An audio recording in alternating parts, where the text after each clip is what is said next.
What's up and welcome back. I'm John Stark from MacMovieGuy.com, your favorite blind film critic, and today we're doing Only Murders in the Building, Season 4, Episode 4. It's a recap. It's on Hulu, has audio description, and once last we left, our intrepid trio was investigating the Westies. Last episode, we learned all about them. And we had the doubles came back, Eugene Levy, Zach Galifianakis, and Eva Longoria as our Charles, Oliver, and Mabel.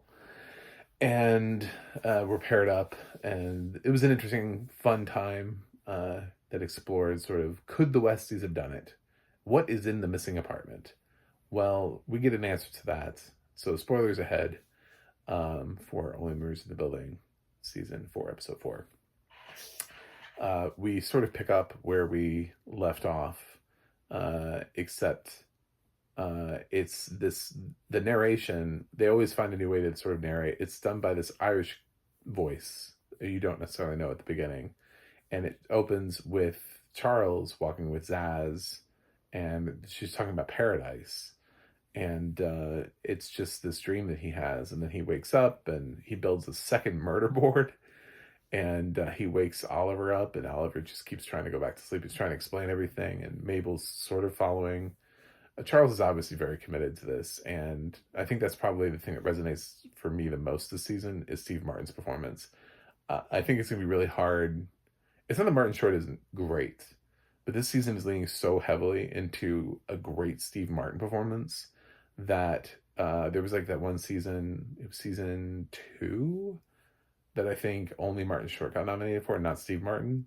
I could see that happening when they get a little, when the category gets crowded. I think it'll go Steve Martin's way for this season, because they're kind of pushing Martin Short aside a little bit. He mentioned that he was up all night with his girlfriend, and he has this fake, I mean, he has stuff, but it doesn't resonate as much as what they're doing with Charles. Like, Oliver is obviously still, he's still in a relationship with his girlfriend, who is off in Grey's Anatomy now. It's so weird. But yay, it's a Disney brand, so synergy. And they find out that that Zaz, one of the last places she was at was this bar that was for stunt performers. So they go to this bar, and where they meet the coolest casting choice. And they talk about stunt doubles and how there's a stunt double in the faces, and the stunt doubles have to always step in for the faces, and Zaz was always stepping in, and they had these interesting dynamics. And anyway, so Ben's stunt double is there, and it's this great quirky character, but it is Paul Rudd playing his own stunt double, but he's playing this kind of scruffy, rough Irish character and they're like, yeah, I see the resemblance. It's good. Of course you see the resemblance, because it is actually Paul Rudd, who has come back this season to play his own stunt double. So, and he's angry about how Ben died doing live theater, and this bar is meant only for stunt performers and not faces, so they're not really welcome there. But Charles finally works his way in, and he gets into, there's like this back room with purple lighting, and there's a woman back there that's basically a chiropractor, and works wonders on all the stunt performers, on their joints, and cracks backs and stuff like that. And she does this thing which gives Charles this experience, and he gets to see Zaz again. He keeps wondering what paradise means, because he keeps having this conversation with Zaz about paradise. Later on, he'll volunteer for the performers are upset that they can't do a funeral for Zaz because there's no body, because she was burned to ash. And he sees the ash that's in a jar that he washed off of himself and kept in a jar. And he's like, I'll be the body. She stood in for me so many times that I will be the body. So he goes in for her funeral so the other stunt performers can honor her. And in this thing, he gets hit on the head with, instead of a breakaway bottle, it's an actual bottle. Um, and he has this brief moment where he remembers a conversation that he had with Zaz about if she retired, that she would open up this school, that the Zaz, oh God, her name is so great, Zaz Mataz or something, Zaz Pizzazz or something, uh, school for, anyway, it's a stunt performance school.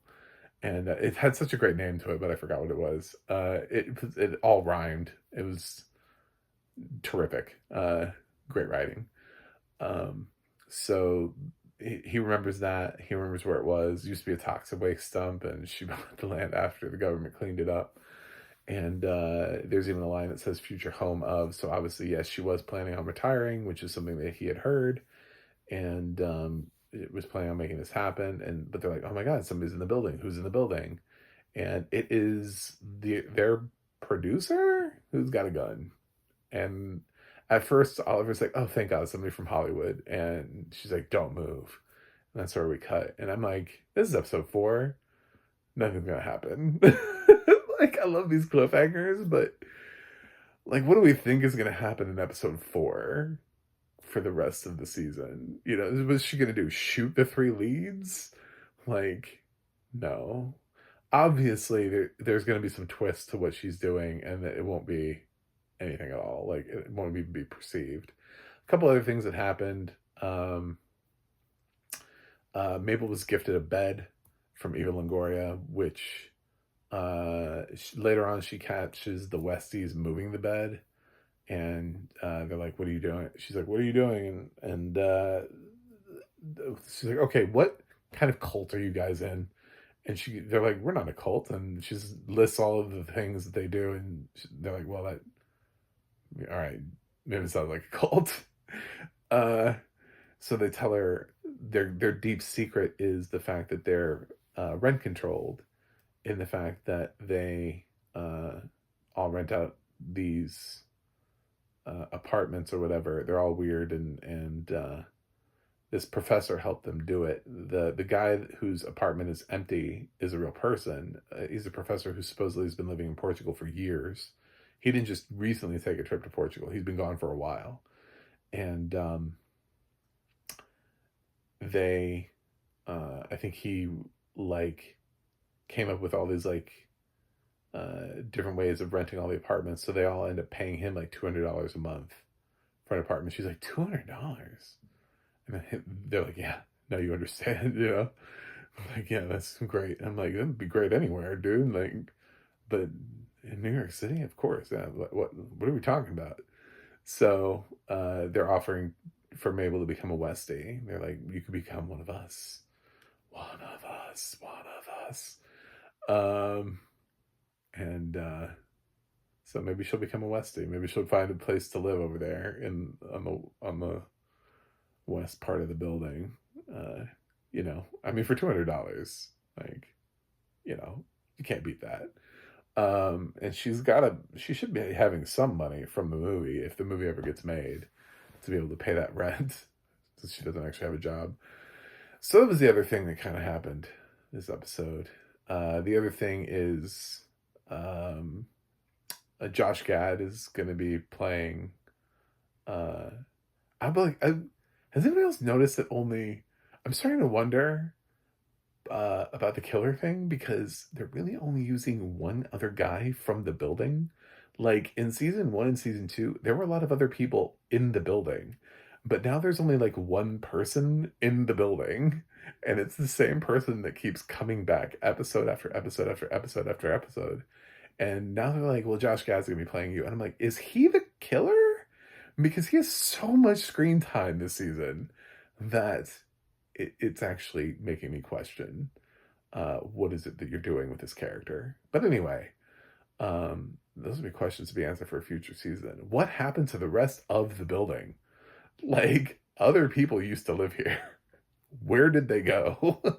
Why is he the only one that keeps appearing in every episode?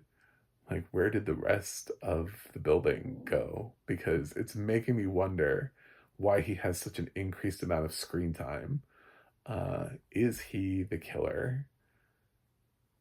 Was he looking for his moment? Was he trying to, is this going to be a thing where the killer's been here since the beginning? You know, um, I've thought about that now. That's where my head's at. So, anyway, cool Paul Rudd cameo. I liked it.